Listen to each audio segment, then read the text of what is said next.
Seit Dezember plagen mich nun schon diese Gedanken. Und obwohl ich weiß, woher sie kommen, kann ich sie kaum einordnen. Geht es doch nicht um diesen Film an sich, seine Botschaft. Und auch nicht um seine Qualität. Es geht um mich. Wieso schaffen es 2,5 Stunden Kino, mich so aus der Bahn zu werfen? Wie konnte das passieren? Was ist passiert? Und wie soll es jetzt weitergehen?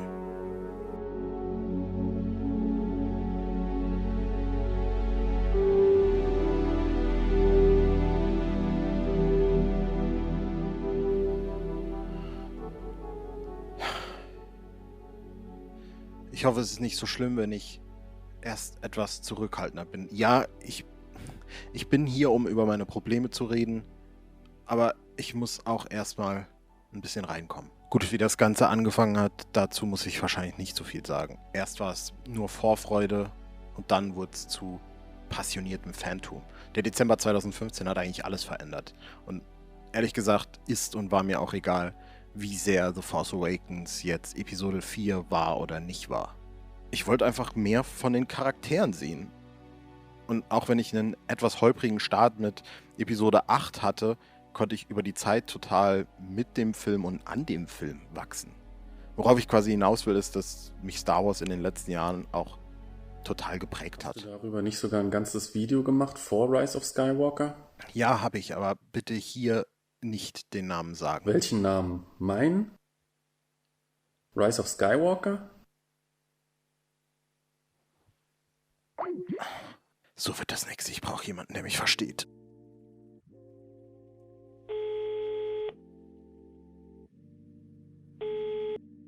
Hi Marius, was geht? Also, ich habe mir jetzt Gedanken gemacht und ich glaube, ich bin bereit dafür. Star Wars Episode 9 krankt für mich an 3 elementaren Problemen, die den Film für mich persönlich so unglaublich schwierig machen. Okay, ja, schieß los. Ich glaube, eine Sache, die ich dringend erwähnen möchte, ist, dass ich ganz und gar nicht der Meinung bin, dass diese Trilogie daran gescheitert ist, dass es keinen klaren Plan gab. Klar, die Chance, eine kohärente Geschichte oder Charaktere zu erzählen, ist höher, wenn man im Vorhinein weiß, wo es hingehen soll. Dennoch bilden für mich vor allem die ersten beiden Teile dieser letzten Star Wars Trilogie so eine stringente Einheit, dass für mich völlig klar ist, wohin das weiter hätte gehen sollen. In 7 wird gesagt, dass Luke sich zurückgezogen hat, weil er sich schuldig fühlt. In 8 wird genau das gezeigt. In 7 ist Kylo Ren selbst nach seinem vermeintlichen Bekenntnis zur dunklen Seite komplett zerrissen. In 8 wird genau darauf ab der ersten Sekunde aufgebaut. In 7 wird gesagt, dass Reys Eltern nicht mehr zurückkommen werden und sie ihren Blick nach vorne richten soll. Genau das wird in 8 weitergeführt. Und da sind wir auch schon beim Punkt und ich weiß auch, dass ganz viele Leute immer noch sagen, dass man in The Force Awakens merkt, dass sie noch keine Ahnung hatten, was sie mit Rey machen und deshalb so ein Mysterium aufgebaut haben, nur damit Rian Johnson dann kommen kann und das Ganze konsequent unterläuft. Das habe ich so aber nie gesehen, denn wenn man mal rückwärts denkt, wenn du eine Figur aufbaust, die am Midpoint ihrer Geschichte inmitten von The Last Jedi erfährt, dass sie eigentlich niemand ist, dass sie keine Bedeutung in dieser ganzen Geschichte hat, dass sie keinen Platz in dieser Geschichte hat, obwohl das eigentlich genau das ist, was sie will, dann ist doch der perfekte Aufbau dafür, oder zumindest ein Weg, diesen Aufbau zu erzeugen, dass du vorher damit spielst, ob sie denn wichtig ist oder ob sie nicht wichtig ist. Ich meine, das hat man ja letztlich auch überhaupt keine Fallhöhe. Aber es soll ja auch um Episode 9 gehen. Und ein Gedanke, der mich im Vorhinein zu diesem Film durchaus beschäftigt und umtrieben hat, ist, dass auch der dritte Teil einer solchen Trilogie das Recht haben sollte oder vielleicht sogar den Anspruch haben sollte, den Figuren, die es behandelt, etwas Neues hinzuzufügen. Gerade weil oder eben trotz der Tatsache, dass eine Konklusion dieser ganzen Sache unabdingbar ist, weil es eben ein Finale darstellen soll. Und auch wenn ich jetzt nicht ein Riesenfan davon bin, dass Poe Dameron plötzlich Schmuggler ist und Finn die Macht nutzen kann, finde ich es oberflächlich betrachtet absolut sinnvoll und nachvollziehbar, diese Charaktere weiter auszufleischen.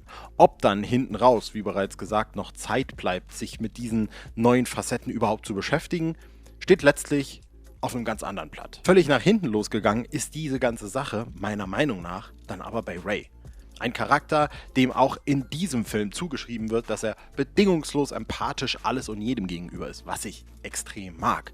Wird aber plötzlich hinzugefügt, dass sie vom absolut Bösen, nämlich Palpatine, abstammt.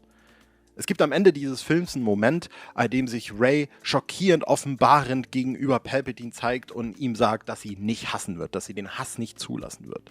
Und der Film spielt das Ganze ein bisschen so auf, als wäre es eine wirklich krasse Offenbarung. Was es letztlich für mich war dann aber die völlig logische Konsequenz und Konklusion all der Sachen, die wir über Rey in den letzten Filmen erfahren haben. Und irgendwie bin ich auch total verwirrt von Reys Character Arc in diesem Film. Ständig sagt ihr jeder, guck mal Rey, vielleicht bist du doch böse. Und Rey sagt ständig, nee, ich bin nicht böse. Dann hat sie einen kurzen Moment, wo sie denkt, vielleicht bin ich doch böse. Dann sagt ihr Luke, nee, du bist nicht böse.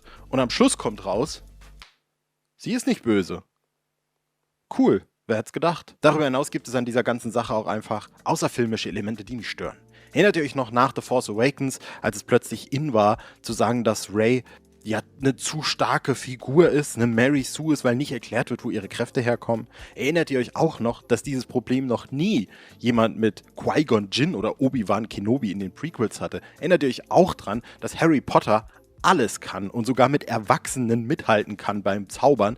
Und es beschwert sich nie jemand drüber. Dass diese ganze Diskussion Blödsinn ist, ist 4 Jahre jetzt danach hoffentlich dann auch mal okay.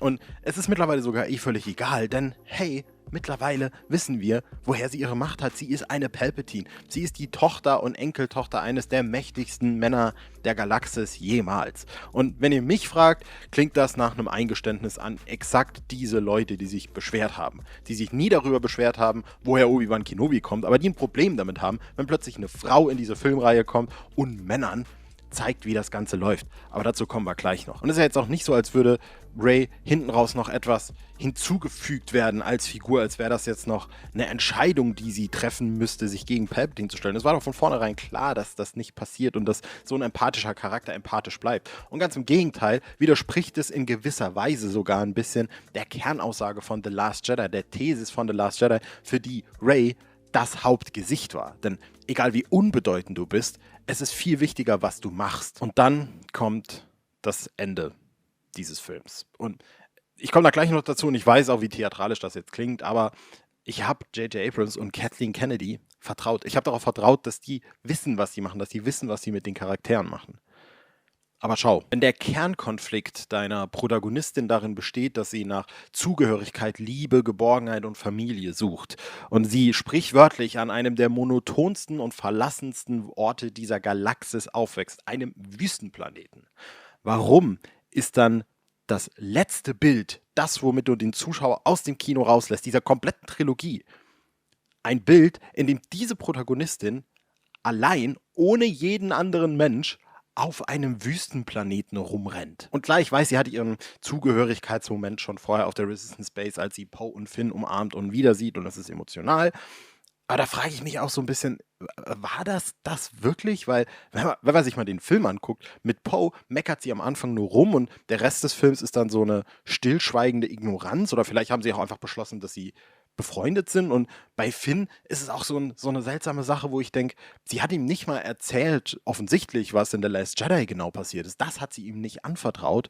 Er rennt ihr die ganze Zeit nur hinterher, schreit ihren Namen, während sie sich aber ganz offensichtlich für jemand ganz anderen viel mehr interessiert.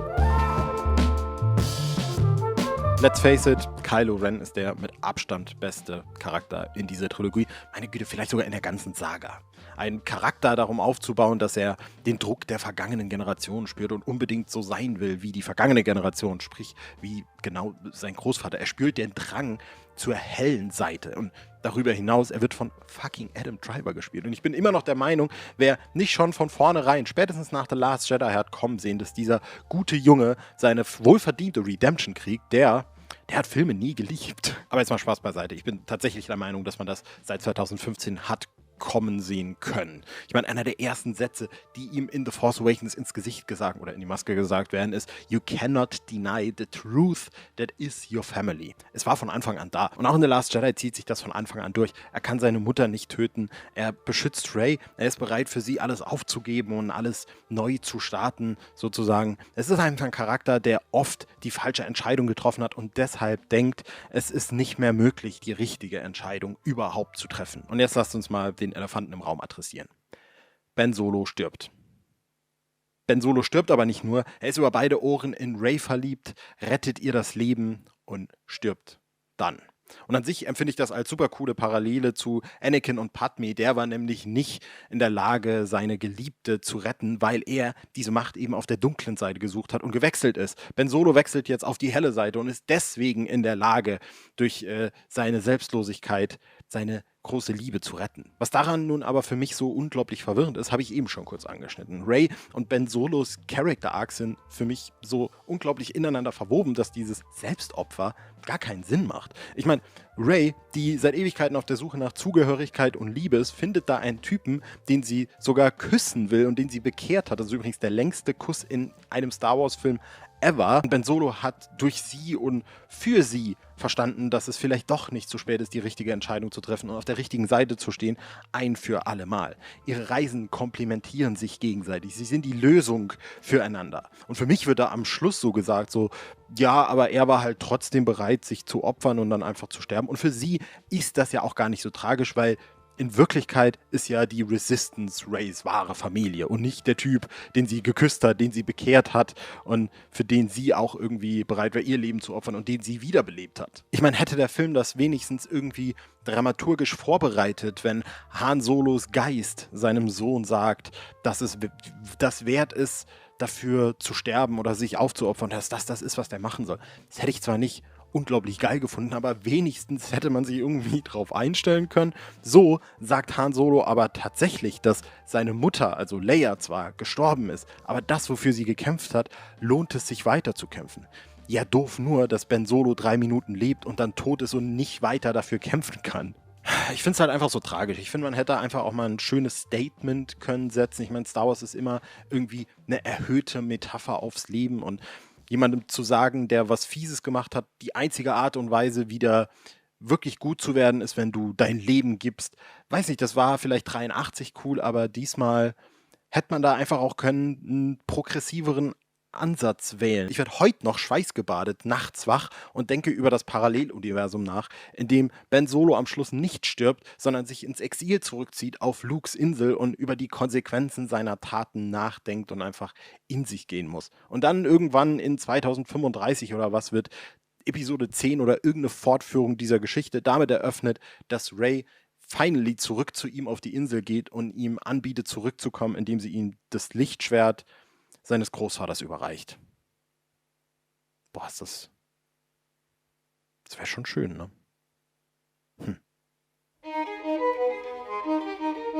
George Lucas ist vor allem auch in seinen Star Wars-Filmen ein sehr objektiver Filmemacher. Was bedeutet, dass er sowohl inhaltlich als auch handwerklich nur selten eine Position einnimmt. Seine Kameraarbeit ist oft sehr distanziert und observierend und geht nur selten darauf ein, was die Charaktere fühlen, ist selten sehr nah dran, sondern lässt dem Zuschauer das ganze Bild und ihn selbst darüber urteilen, was er sieht. Das funktioniert vor allem zum Beispiel in A New Hope, wo er ja Regie geführt hat, sehr gut. Denn du hast die Rebellen, das sind die Guten, du hast das Imperium, das sind die Bösen.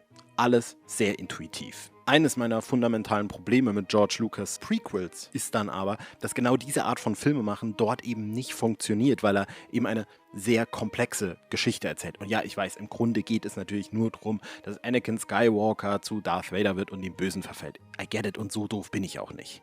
Aber es hat verhältnismäßig lange gedauert, bis ich das wirklich gecheckt habe. Aber George Lucas macht in diesen Film die Jedi zu Vollidioten. Und entweder hält ihr mich jetzt für einen Vollidioten, weil ich das so offensichtlich aussprechen muss, oder ihr habt es bisher selber noch nicht so richtig kapiert. Aber ja, die Jedi sind in diesem Film richtig beschissen. Sie trennen das Kind von ihrer Mutter, erzählen dem dann, dass die Gefühle, die es empfindet, nicht valide sind, haben total angestaubte Hierarchien und pflegen seltsame Rituale und treffen in Zeiten der Krise wirklich verhängnisvoll blöde Entscheidungen. Wenn Yoda sagt, Furcht führt zu Wut, Wut führt zu Hass und Hass führt zu unsäglichem Leid, dann ist das kein inspirational Quote, sondern ein Indiz für die Ignoranz der Jedi. Ja, Furcht führt in letztlicher Konsequenz zum unsäglichen Leid des Anakin Skywalker, aber auch nur, weil die Jedi nicht bereit waren, mit diesen Gefühlen umzugehen und die systematisch untergraben haben.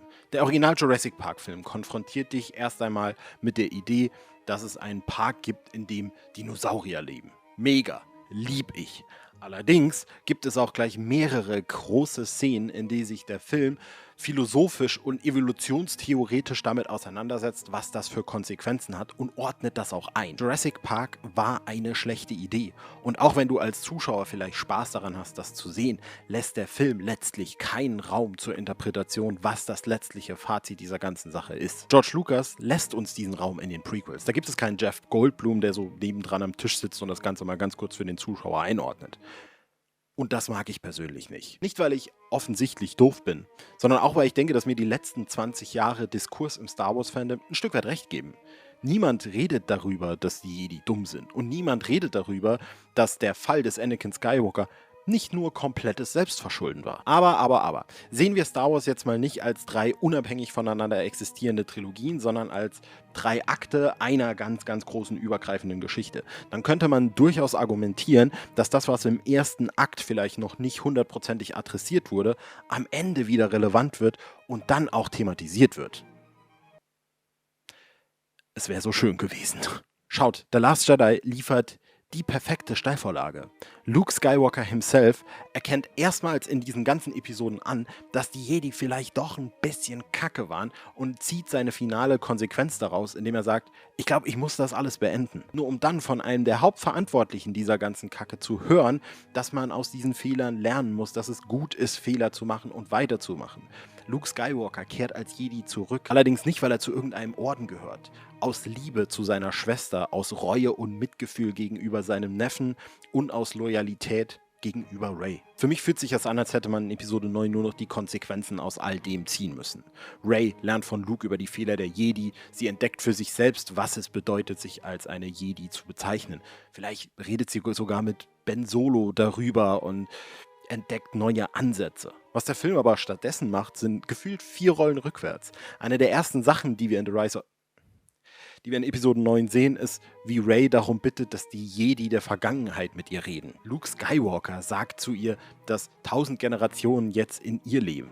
Der Luke Skywalker, der im Film vorher noch darauf hingewiesen hat, wie fehlerbehaftet die Jedi-Generationen vor ihm überhaupt waren. Das ist jetzt nicht per se problematisch oder so, aber der Film ordnet das alles überhaupt nicht ein. Unsere Protagonistin gewinnt den finalen Konflikt dadurch, dass die Jedi der vergangenen Generationen mit ihr sind. Aber was bedeutet das? Leben die jetzt in ihr? Heißt das, sie erkennt die Fehler an? Heißt das, sie wird dieselben Fehler auch nochmal machen? Das steht einfach in überhaupt keinem Kontext für mich zu den Prequels und auch nicht zu dem, was im Vorhinein zu The Last Jedi gesagt wurde.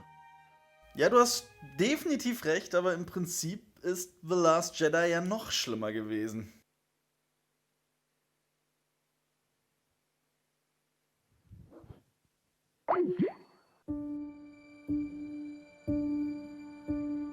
Ich glaube, nach all den Ausführungen gerade wäre es einfach zu sagen, dass ich mich mal weniger aufregen soll, weil es ist ja letztlich auch einfach nur ein Film.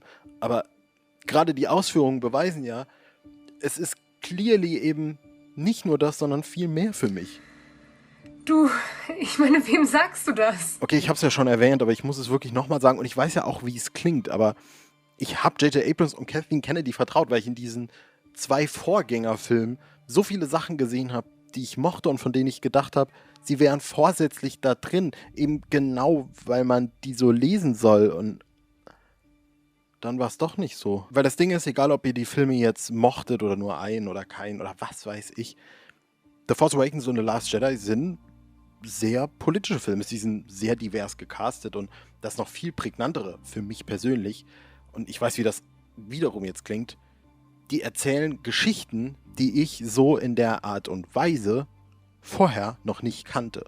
Geschichten über eine Figur, eine junge Frau, die auf der Suche nach etwas Größerem ist, die auf der Suche auch irgendwo nach männlicher Bestätigung, nach männlicher Legitimierung ist, aber auf dieser Reise ganz andere Sachen findet, nämlich den wahren Wert in sich selbst, eine neue Spiritualität, sie findet sogar ein Stück weit zu ihrer Sexualität und eben auch zu der Tatsache, zumindest in den ersten beiden Filmen, dass sie unabhängig von diesem, ich sag mal, patriarchalischen System funktionieren kann und soll. Und vor allem The Last Jedi muss man da nochmal hervorheben, weil ja, und das will ich nochmal so sagen, Poe hat ein Problem damit, Anweisungen anzunehmen. Finn ist fehlgeleitet und Luke Skywalker ist ein Eremit, der sich zu stolz ist, seine eigenen Prinzipien aufzugeben. Und jeder von denen wird von weiblicher Autorität in die Schranken gewiesen. Und das ist keine Propaganda oder keine Disney-Agenda oder Social Justice Warrior-Nonsens. Das ist das Aufgreifen von gesellschaftlichen und politischen Strömungen und das Verarbeiten in einer Kunstform. Das ist Kunst. Das ist das, was Filme machen.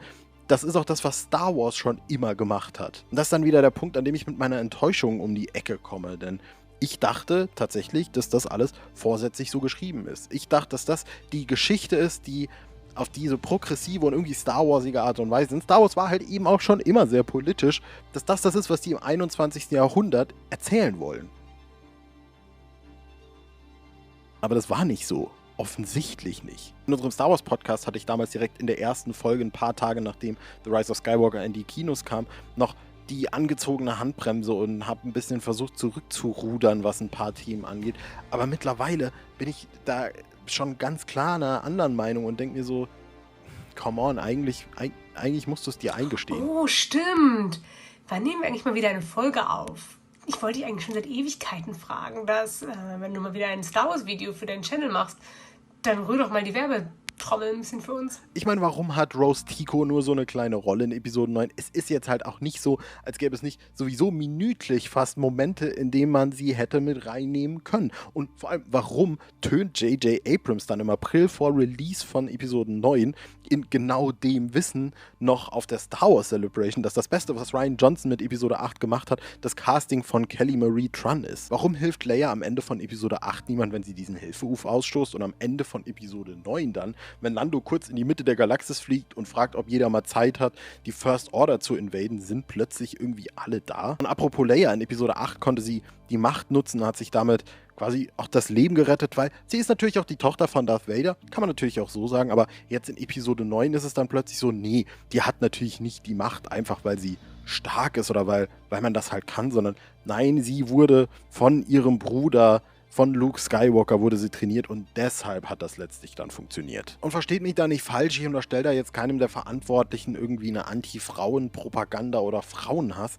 Es fühlt sich nur an, als hätten die Nuancen und die subtilen Aussagen ihres Films überhaupt nicht unter Kontrolle gehabt. Wo in Episode 8 so völlig klar war, wo das hingeht, ist es jetzt irgendwie so, dass dann doch gesagt wird so, ja, also Frauen sind uns ja schon wichtig, aber auch nur, wenn sie in diesem patriarchalischen System irgendwie sich zurechtfinden und von den männlichen Idolen legitimiert werden. Du, ich habe das Ganze über die letzten Monate echt verdrängt und ich will dir ja auch gerne helfen, aber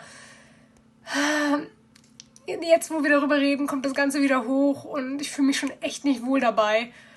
Gut, dass du nicht über die Rey-Sache geredet hast, denn sonst müsste ich... Ja, das hatte ich auch im Grunde eben schon ein bisschen ausgesprochen, dass mit Rey eigentlich ein Charakter, dem im Grunde 2 Filme gesagt wird, so, es ist wichtig, was du tust, nicht wer du bist. Es ist nicht wichtig, wo du herkommst, sondern das, wofür du stehst, ist das Wichtige. Dass dem dann irgendwie gesagt wird so, hey, übrigens, du bist eine der mächtigsten Personen im ganzen Universum, weil du von diesem Mann abstammst, der zufälligerweise mal der Imperator war. Und dann am Schluss nimmt sie auch noch den Namen von dem Typen an, der sie 3 Tage auf der Insel schikaniert hat und sie dann da irgendwie entlassen hat, gesagt, ja, jetzt hau ab von meiner Insel. Denn wenn man mal so drüber nachdenkt, sie nimmt nicht den Namen von Leia an, obwohl die zwischen Episode 8 und 9 über ein Jahr scheinbar ihre Jedi-Lehrerin oder Meisterin war. Sie ist nicht Rey Organa, sie ist Rey Skywalker. Und die Botschaft, die damit unterschwellig, aber dennoch klipp und klar einhergeht, ist, dass weibliche Kraft, weibliche Macht nur dann legitim ist, wenn sie letztlich von einer männlichen Autorität abgesegnet wird.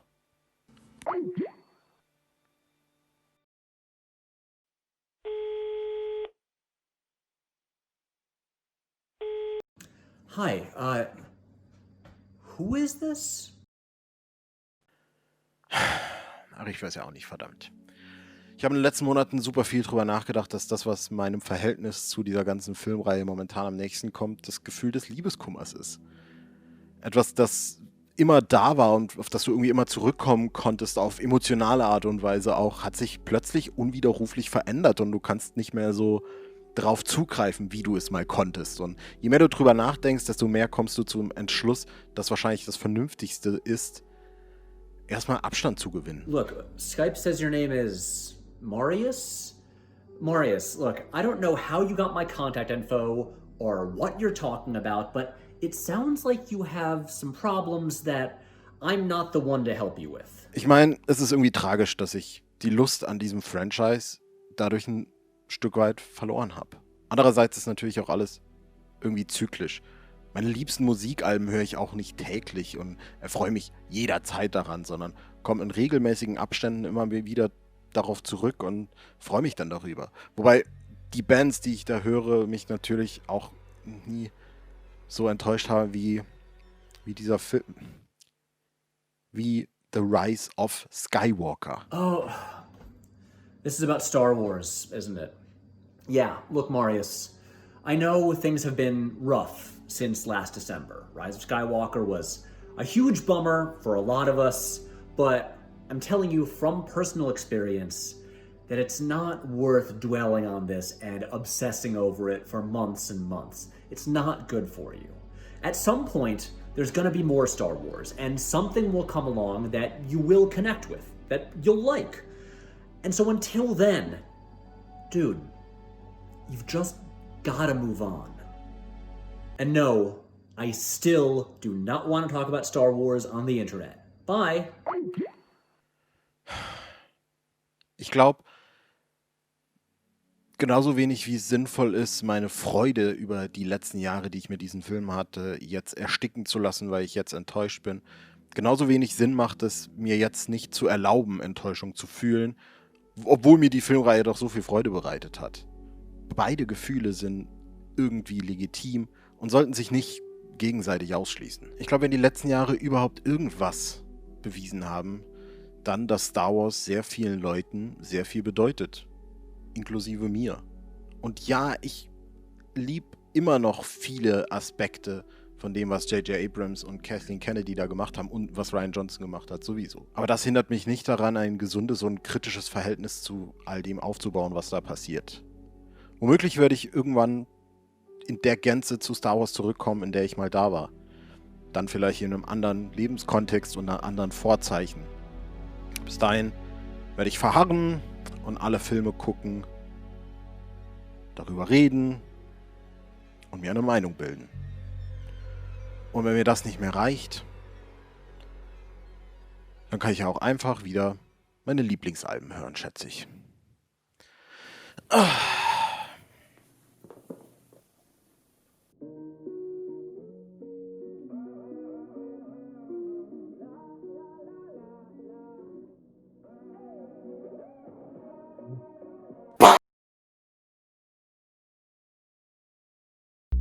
Hey Leute, das war das Video. Ich hoffe, es hat euch gefallen. Wenn es euch gefallen hat, dann lasst doch gerne einen Daumen hoch da. Und wenn es euch gefallen hat, dann schaut doch vor allem gerne mal bei meinem und Sissys Podcast vorbei, Panaka Papers. Da geht es nämlich tatsächlich nur um Star Wars. Ansonsten muss ich noch ganz vielen Leuten danken. Zuerst einmal Julian, der mir wieder Therapie geleistet hat, auch wenn es nicht so mega gut funktioniert hat dieses Mal. Sissy, die dabei war und mich im Podcast erträgt. Alpa von Cinema Strikes Back, der sich hier drauf eingelassen hat, obwohl er nicht genau wusste, was ich inhaltlich vorhabe und dass ich ihn auch vielleicht ein bisschen aufs Korn nehme. Und natürlich Patrick H. Willems, der warum auch immer in diesem Video mitgemacht hat. Thank you very much, dude. Das war's von mir. Wenn ihr mich unterstützen wollt, das mögt, was ich hier tue und noch einen zusätzlichen Podcast zur Entstehung dieses Videos wollt, schaut gerne auf Patreon vorbei. Ansonsten findet ihr jetzt hier um mich herum alle Links. Das war's. Bis demnächst.